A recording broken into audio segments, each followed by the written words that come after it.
agukomagure bigeze aho ngaho. Umugore mushya yankoze iki?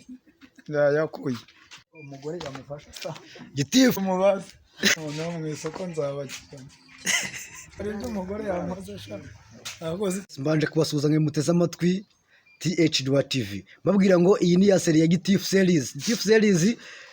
Ubu umaze iminsi wibaza ngo iyi filime izarangira ite, nyuma yaho Gitifu yirukaniye umugore we byaje kugenda bite. Naje kumusanga yicaye ahantu rero avuga ko yashatse umugore mushyashya, ariko namwe mu ndebere ukuntu umugore mushya yamugize. Gitifu tubwire uyu mugore mushya noneho we mubanye mute?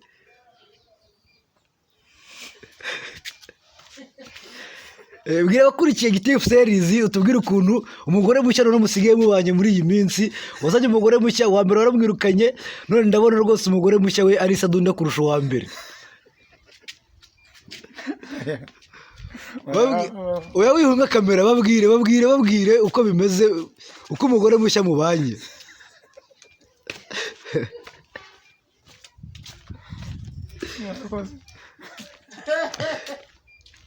Gira icyo utangariza amakuru uvuga rwose umugore. Ariko Gitifu uhura n'ihohoterwa rikomeye cyane. Ni ukuvuga ngo abagore bose, ariko se abagore bose bagukubita ubundi bakurusha imbaraga? Tubwire, barakurusha imbaraga?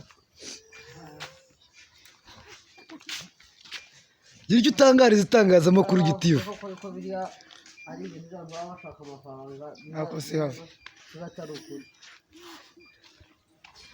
Umugore mushya yankoze umugore mushya yankoze iki? Yagukubise, biragaragara ko yakubise rwose, ndabona yakwangije hafi amenyo. Ubwo amenyo nagashegera yayakuye ucinye mu mugore kinga ujye muri ribu kumurega. Agukomagure bigeze aho ngaho kuko nawe utuze pe.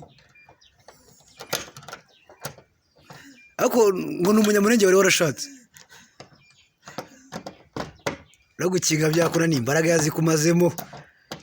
Yewe amahamwe akwica amahamwe. Gitifu umugore mushya bimeze bite? Ase kuki ushaka amasadunda? Gira icyo uvuga, ariko gira icyo uvuga n'abantu bakurikiye Gitifu series bavuga ati uyu muntu uko afite akarengane.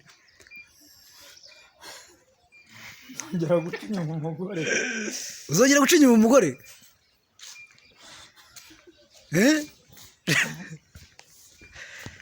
Ngaho uzamuka urenga, dore aho uwa mbere amucishije niho nawe uciye.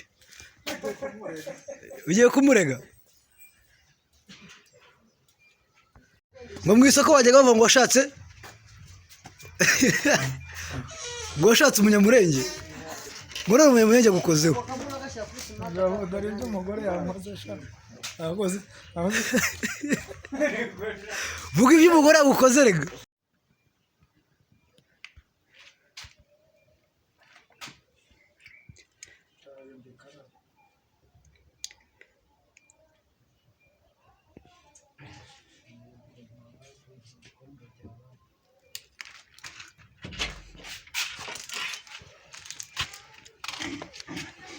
Muraje noneho mu isoko nzabakirana.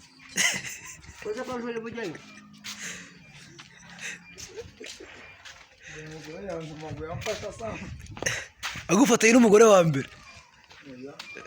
Umugore yamufasha sa Gitifu biravugwa yuko umugore mushya agukubise bitewe n'uko yagufasha usambana n'umugore wa mbere. Ibyo bintu niko kuri? genda umubaze.